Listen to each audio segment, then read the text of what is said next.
un peu religieux, le spiritisme, les dangers du spiritisme, l'angiologie avec Prophète Placide Massessé. Bienvenue.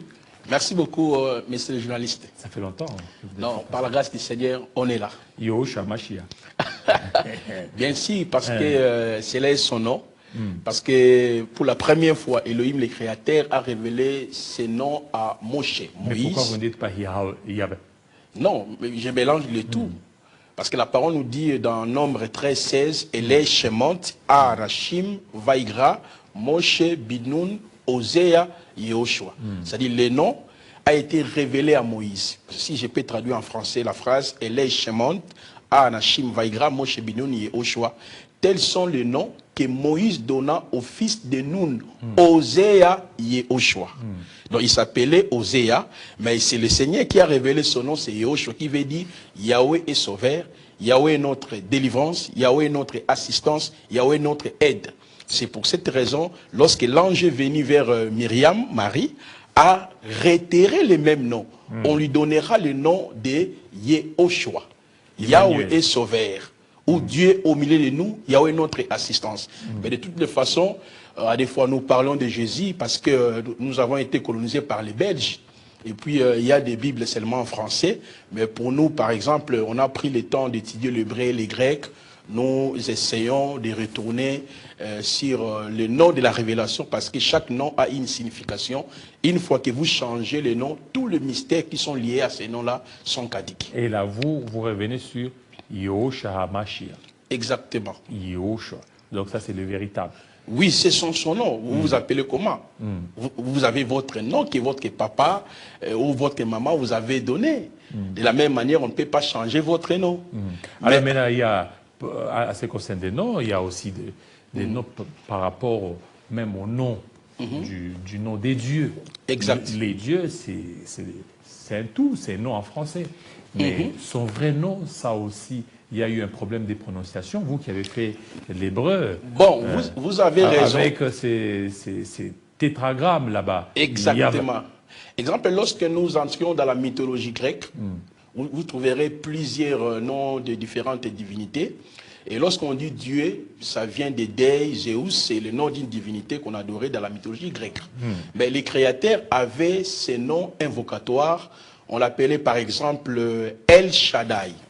Il s'est révélé dans Genèse chapitre 17, depuis le verset 1er jusqu'au verset 3e à Abraham, étant El Shaddai.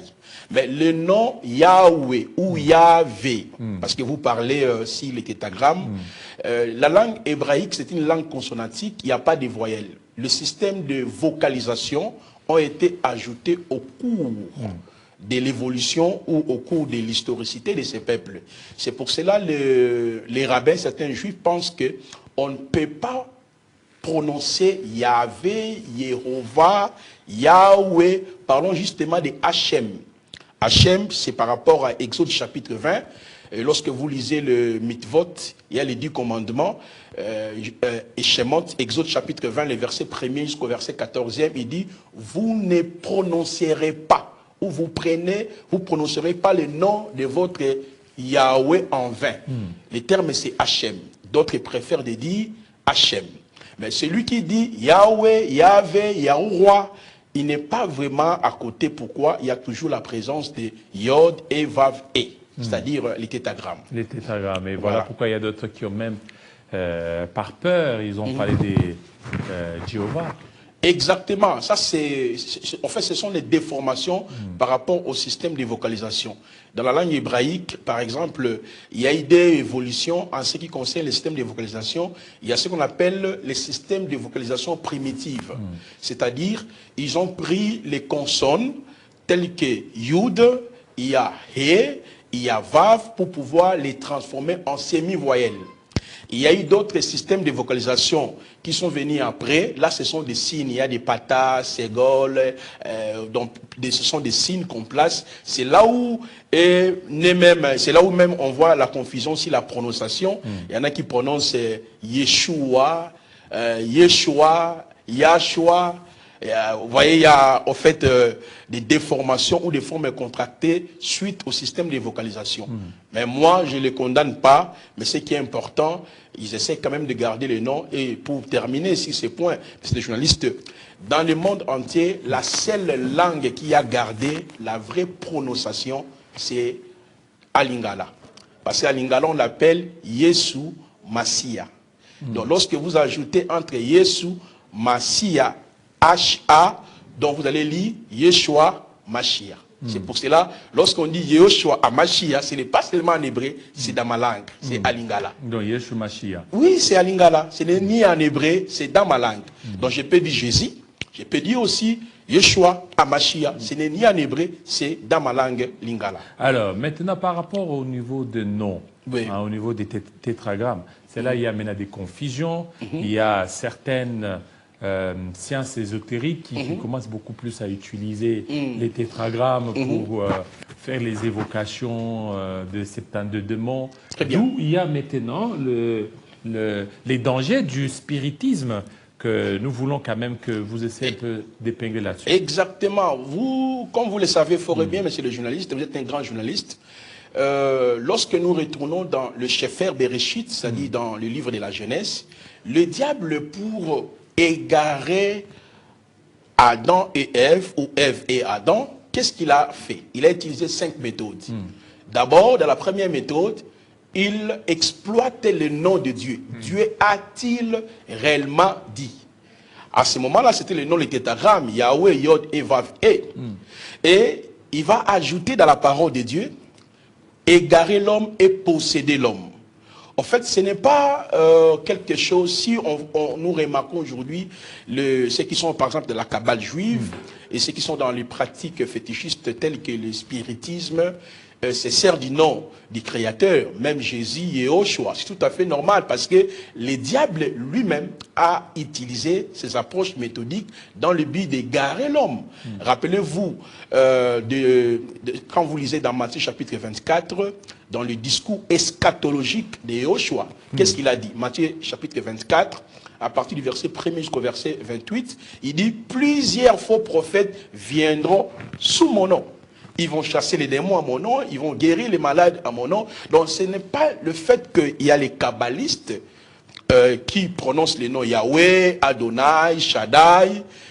Cela ne signifie pas que celui qui prononce ces noms est dans la Kabbale. Parce que cette confusion aussi, je l'ai beaucoup plus observée, surtout nous quand on dit Yehoshua. On a peur de vous. Oui, quand on dit Yehoshua, Yahweh, les gens ont peur. Ah, ça c'est pas de la Kabbale. Non, la Kabbale, c'est une pratique liée à la tradition juive. Et dans cette pratique, il y a, par exemple, la notion des invocations des anges. L'ange Michael, l'ange Gabriel, l'ange Iriel, l'ange Raphaël. Et vous voyez même dans nos églises actuellement, que ce soit les églises traditionnelles, pour ne pas nommer certaines églises, où les gens adressent des prières aux anges. L'ange Gabriel, l'ange Michael, ça c'est ce qu'on appelle la Kabbale. La Kabbale est basée sur l'angélologie, l'angélologie. On va te dire que par an, il y a une entité qui opère, qui dirige l'année, et chaque mois, il y a aussi des entités. Dans chaque ère, il y a aussi des entités. Chaque jour, il y a des entités. Il faut connaître maintenant le nom de ces entités-là. Et en ayant connaissance de chaque nom des entités, vous aurez maintenant la possibilité de prier en fonction de ces génies. Parce que la Kabbale parle de 72 génies de la Kabbale, ou bien le 72 anges planétaires. On peut adresser les prières à ces démons. Ce ne sont pas des bons anges, il s'agit de démons. Parce que, à la lumière de la parole, un chrétien ne peut pas prier les anges, adorer les anges et adresser une prière aux anges. Nous devons passer toujours au Père en citant le nom de Jésus-Christ. Parce que lui-même a dit dans Marc 11, le verset 24 à 25, tout ce que vous demanderez en priant en mon nom. Donc je n'ai pas besoin de dire l'ange Iriel, l'ange Michael, l'ange tel, tel, tel, dans mes ouvrages tels que l'angéologie biblique face à la Kabbale juive et sur le spiritisme, j'ai expliqué l'organisation de ces démons-là. Et plusieurs pasteurs aujourd'hui, et les hommes d'affaires, de joueurs, parlons même de prêtres, de médiums, ils sont là en train d'invoquer les entités. Or, en effet, ce sont les démons. C'est ce qu'on appelle la Kabbale. Mais comme la Kabbale tire sa source dans dans le judaïsme, c'est tout à fait normal. Ils peuvent prononcer, c'est-à-dire les acteurs c'est-à-dire les adeptes de ces pratiques fétichistes sont obligés toujours de prononcer les noms qui leur a été révélé, tels que El Shaddai, tels que Yahweh, tels que Elohim. Mais en réalité, ils prononcent ces noms, mais la vie de l'esprit, la vie de Dieu ne demeure pas en eux. C'est ce qu'on appelle la Kabbale.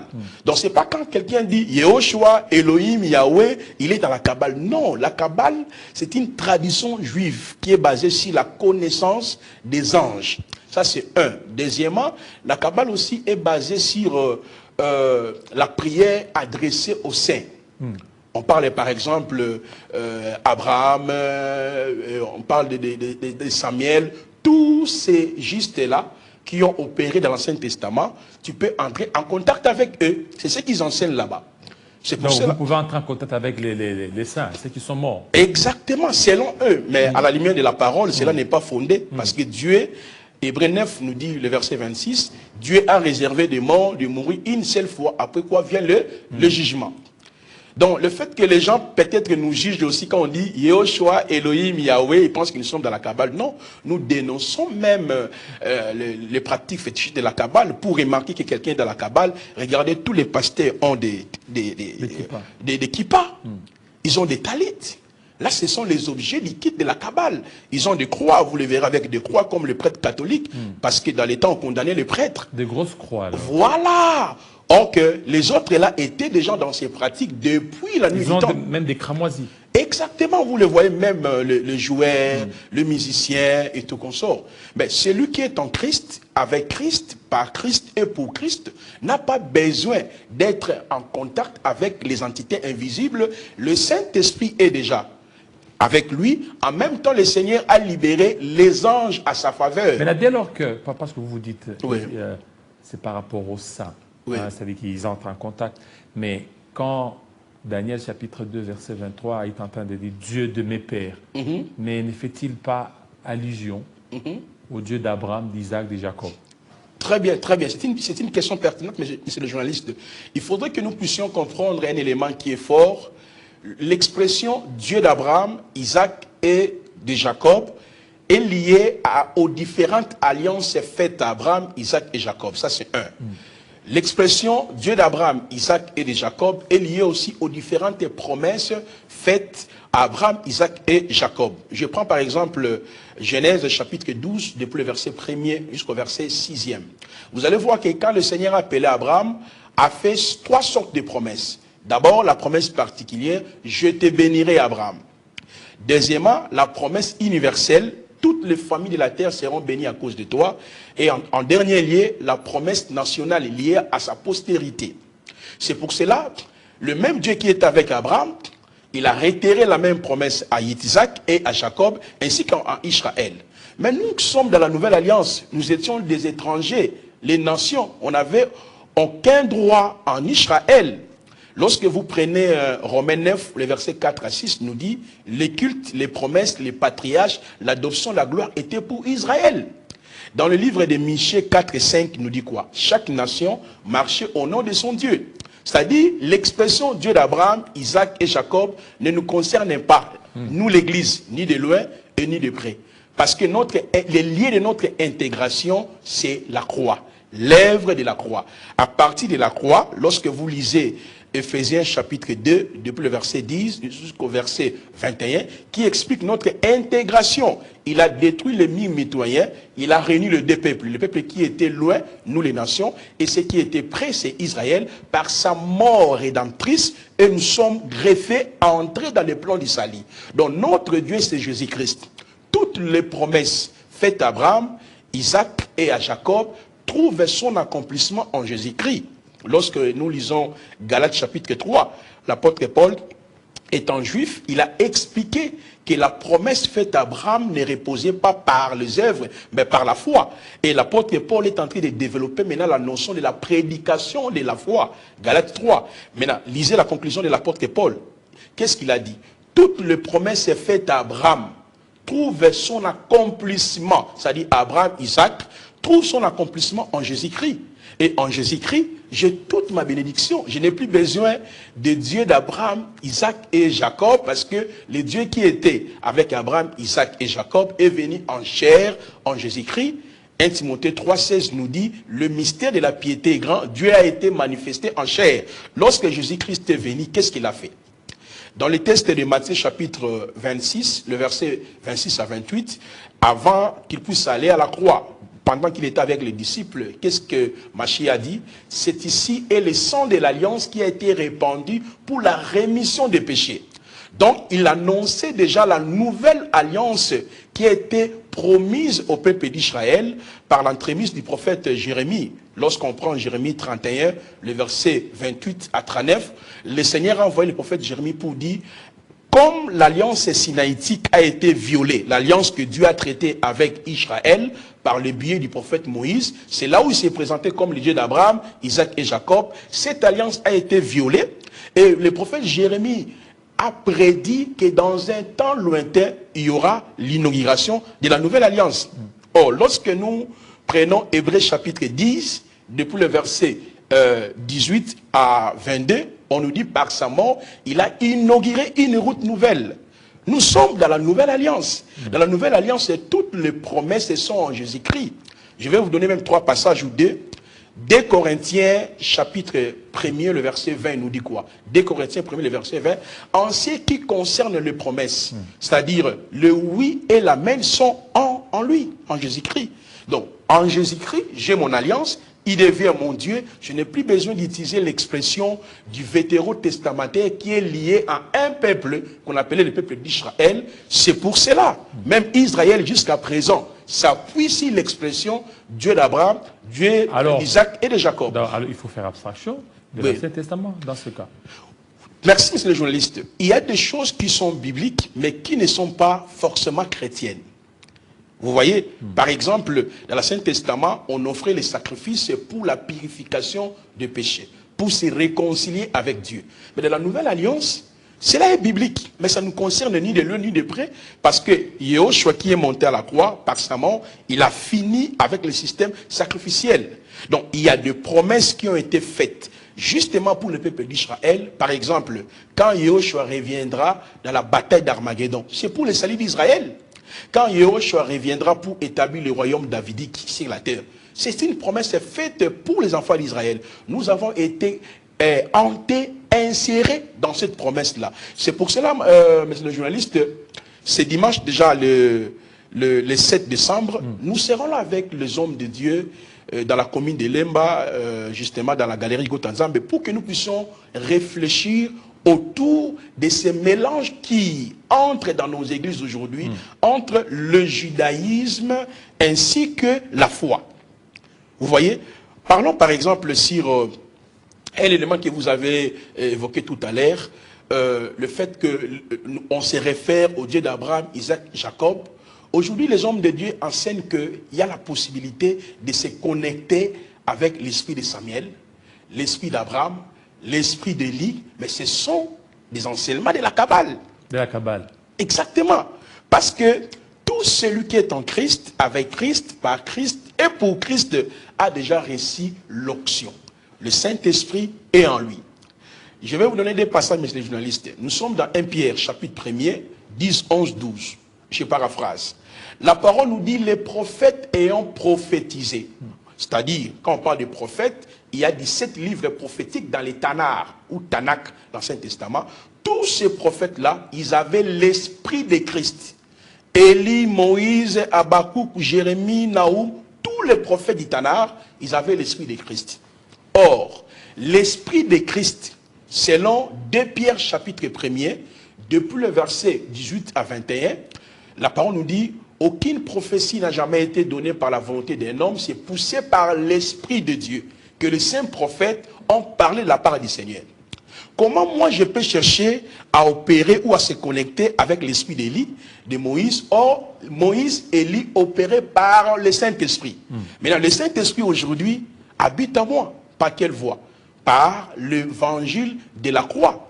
Éphésiens chapitre 1, le verset 13-14 nous dit, après avoir entendu l'évangile de votre salut, vous avez crié, vous avez été scellés du Saint-Esprit. Vous voyez maintenant, les enseignements de la Kabbale sont entrés dans nos églises où on voit beaucoup de jeunes qui prêchent, qui prophétisent que la voyance, donc par la voyance, je peux me connecter avec Élie. Par la voyance, je peux opérer comme Samuel. Vous voyez, donc il y a une forme de déviation dans ce sens. Il y a même des sorties des corps. Il parle même des sorties des corps, des voyages astraux. Exactement, monsieur le journaliste. J'ai abordé tous ces points dans mes différents ouvrages. C'est pour cela, avant de répondre à cette question, je profiterai pour inviter les hommes de Dieu. Vous êtes à Kinshasa. C'est quand là, le programme? C'est pour quand? C'est pour ce dimanche. C'est dimanche. Seulement donc, les dimanches? Non, non. On commence ce dimanche le 7 décembre pour terminer le 14 décembre. Sauf les samedis. Donc à partir de 16h30 à 19h30. Donc nous sommes justement dans la commune de Lemba. Dès que vous arrivez à Lemba, vous voulez aller vers Lemba Terminus, au milieu, il y a une salle qu'on appelle la galerie Igo Tanzambe. Donc nous serons là ce dimanche ici. S'il y a les apôtres, il y a les prophètes, il y a les docteurs, les évêques, les enfants d'Élohim, je vous invite. Parce Mais comment ils peuvent vous contacter? Bon, pour me contacter, d'abord, mon numéro c'est plus 243 81 23 62 658, plus 243 81 23 62 658. Parce que je vais réserver même des livres qui seront distribués gratuitement. Par exemple, ça c'est Anouka. Nous allons donner ces livres gratuitement. Anouka. Anouka. Aujourd'hui, on parle d'Anouka dans nos églises. 21 jours d'Anouka, veille d'Anouka. Mais c'est une pratique juive qui a des aspects. L'aspect historique et l'aspect ésotérique. Parce que pendant la célébration d'Anouka, il y a les entités, les anges déchus qui opèrent. Et plusieurs de nos frères et de nos sœurs ont déjà célébré cette fête lorsqu'on était dans l'église de Bandekona Bolingo. Là-bas, on appelait ça Neven. Donc, en réalité, c'est Anouka. C'est pour cela, nous avons écrit cet ouvrage qui sera distribué gratuitement pour les hommes de Dieu qui vont participer dans cette conférence de 7 jours où nous allons aborder sur le thème « Les ouvriers de la dernière heure ». Ça, c'est le premier livre qui sera distribué gratuit. Le deuxième, ça, c'est le volume 2. Anouka. Anouka toujours. Qui sera aussi, homme de Dieu, distribué gratuitement pour les hommes de Dieu. Mais à part ça, il y a un autre ouvrage. Là, c'est pour répondre à la sortie hors du corps. J'ai écrit « Les pratiques du spiritisme s'infiltrent dans certaines églises locales ». C'est là où j'ai expliqué la notion de ce qu'on appelle le corps bouddhique, le corps causal, le corps éthérique, le corps astral. Vous voyez, parce qu'il y a des enseignements tels que, aujourd'hui, dans nos assemblées, un chrétien peut sortir du corps. L'expression être ravi en esprit, transporté en esprit, en extase aussi. Être en extase, ce sont des expressions purement bibliques. Mais l'initiateur, c'est Dieu lui-même. C'est Dieu qui prend l'initiative pour pouvoir prendre ton esprit afin de pouvoir vous révéler certaines choses. Mais la sortie du corps à volonté, c'est ce qui s'est fait aujourd'hui et beaucoup de jeunes sont plongés dans ce genre de pratiques fétichistes. C'est ça, le rôle d'un prophète, c'est pour sonner la trompette. C'est pour réveiller l'église. Le prophète n'est pas là seulement pour donner des paroles de connaissance. Tu as des combats, ta vie ne marche pas. C'est bon, ça fait partie aussi des dons qui nous accompagnent étant des prophètes. Mais un prophète dans la nouvelle alliance est un révélateur de Christ. Il dévoile les mystères. Et monsieur le journaliste, ce dimanche, je ne serai pas seul. Je serai avec le Père. Parce que les pères ont compris aussi qu'ils ont l'obligation de sauver cette dernière génération. Quel père? Il y a par exemple le prophète Gary Kenge. C'est un grand, et c'est un père que moi j'ai écouté, je le suivais beaucoup.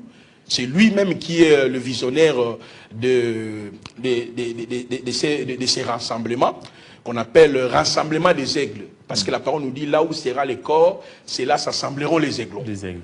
Donc, c'est lui qui est le visionnaire, et nous serons aussi avec un autre père qui a travaillé avec l'apôtre, le fait apôtre Moïse Mbiye. Vous voyez, l'apôtre Sylvain, ce sont des pères qui ont enseigné la sainte doctrine.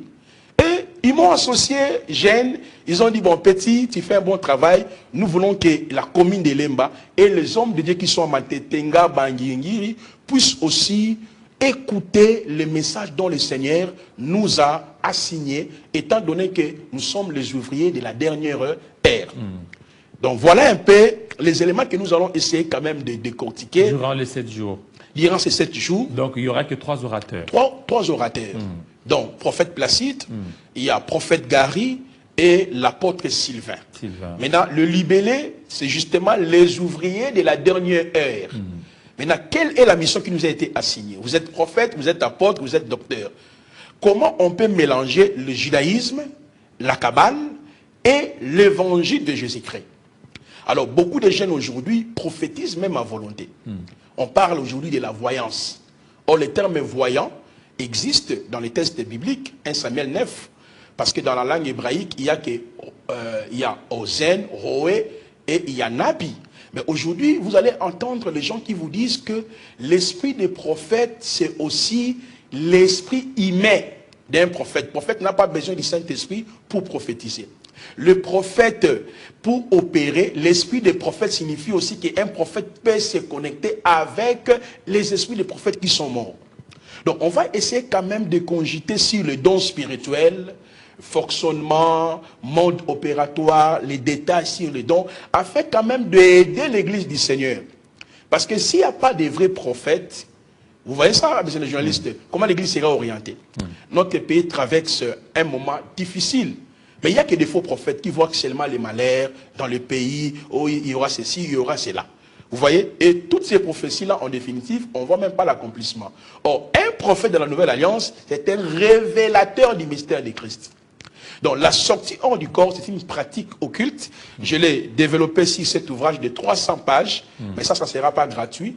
Donc, je vais quand même donner au moins 3 livres gratuits. Il y aura aussi un autre livre que j'ai écrit, Comment vivre dans la vie de l'esprit et celle de la foi après l'œuvre achevée. Là aussi, je vais donner ça gratuitement aux hommes de Dieu. C'est là où j'ai développé les dons spirituels, les dons de la prophétie. Parce que selon 1 Corinthiens 9, 1 Corinthiens 12, pardon, le verset 1er jusqu'au verset 8e, on nous parle des 9 dons spirituels. Les 9 dons spirituels sont répartis en 3 catégories. Il y a le don des révélations, les dons de puissance et les dons d'inspiration. Ici, j'ai essayé d'expliquer d'abord le mode opératoire de ces différents dons. Et j'ai abordé aussi la vie de la foi. C'est dans le but d'aider la nouvelle génération, parce que bien de nos frères, même les journalistes, des ministres, se retrouvent aujourd'hui avec des pratiques. On vous dit, priez cet ange, c'est lui qui va te protéger, l'ange Gabriel, l'ange Michael, priez tel ange. Or, ce sont des pratiques purement de la Kabbale juive. Maintenant, il faudrait qu'il y ait des prophètes pour pouvoir éclairer. Moi, je vois aujourd'hui la Kabbale s'infiltre dans nos églises, pas seulement dans nos églises, c'est dans les différents domaines qui organisent la vie sociétale des peuples congolais. On trouve ces pratiques-là chez les musiciens, chez les joueurs. Tout le monde a peur, il va avoir une protection. On vous donne le fil cramoisi. On vous dit, priez tel ange, priez tel ange. Or, il s'agit tout simplement des démons. C'est pour cela, monsieur le journaliste, le Seigneur m'a assigné cette responsabilité de réunir les hommes de Dieu de la commune de Lemba, parce que moi-même j'habite dans la commune de Lemba, et de réunir les hommes de Dieu de la commune de Matete, et même ceux qui sont dans la ville de Kinshasa, que ce dimanche, nous allons passer des moments extraordinaires dans les rassemblements des aigles. Dans les rassemblements des aigles. Oui. Voilà. Merci beaucoup, homme de Dieu. Avec vous, quand on est là, c'est vraiment alléchant. Hein? C'est vraiment des très bons sujets. Ça va prendre fin le 14? Le 14 décembre, parce qu'on commence ce dimanche à 16h30. À 16h. La porte, elle est ouverte pour tous les hommes de Dieu. Quand vous venez, dites seulement, je voulais participer à l'activité. Vous entrez. Vous entrez, on va vous donner vraiment votre place. Vous allez quand même aussi prendre un peu de jus. On a tout préparé pour donc c'est comme ça. Mais il y aura aussi le temps de prier. Mais exactement, c'est une conférence. Vous priez aussi comme les motos. Mais on prie. Mais l'église est née dans le fait. Oui, mais parce que vous, t'es pas ma moto, vous voulez pas. Vous voulez des... Oh non, nous, à Jésus, tout ça. Non, mais on est serviteur qui nous a établis. Parce que les ouvriers de la dernière ère... Vous priez aussi aux Onigisamutu. Mais pourquoi pas? Ça, c'est l'exercice de notre autorité. Donc, il y aura d'abord la première partie, voilà. L'enseignement. L'enseignement. Et après l'enseignement, nous allons passer dans les moments de prière. Donc, c'est dimanche, le 7 décembre, à partir de 16h, venez nombrer. Papa, maman, évêque, ancien, je vous invite. Et ce qui est bien, il y a même les pasteurs des églises des réveils qui seront avec nous. Parce qu'à des fois, ils disent que moi, j'attaque les évêques, ok, moi, j'attaque aucun pasteur. Je les respecte parce que ce sont nos pères dans l'église au Congo. Mais néanmoins, étant que prophète, j'ai réussi une mission qui m'a été assignée par Dieu afin de révéler Jésus-Christ. C'est pour cela, c'est dimanche le 7 décembre, à partir de 16h, venez. Sauf le samedi, il n'y aura pas l'activité et nous allons clôturer le dimanche toujours 14. Le soir. Le soir toujours. Voilà, vous êtes les bienvenus déjà pour ces dimanches. Soyez tous les bienvenus pour écouter la bonne parole avec les pères de l'Église, le prophète Placide Massessé. Non, moi je ne suis pas père de l'église. Hein. Non, j'ai dit les pères. Okay. J'ai dit les pères de l'église et les prophètes. Non, j'ai bien compris. Les pères de l'église, vous aviez parlé.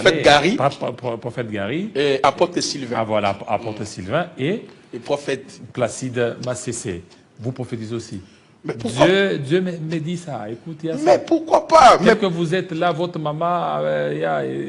Mais peut-être qu'on aura prochainement expliqué le livre Comment vivre dans la vie de l'esprit. J'ai expliqué le don de la parole et connaissance. Quand un prophète ignore le don, il n'est pas un prophète. Il y a un prophète comme enseignant, c'est le Éphésiens 4. Mais les prophètes enseignants de Éphésiens 4 sont toujours accompagnés des dons de la prophétie. Les 1 Corinthiens 12, on a vu Agabis qui a exercé les dons de la prophétie. Comment je peux nier les dons de la prophétie? Voilà, merci. Bob Ambongo est déjà là. Merci beaucoup. C'est moi qui vous remercie. Voilà, alors le rendez-vous est pris pour ce dimanche. Vous êtes tous invités à partir des 14h. Voilà, merci.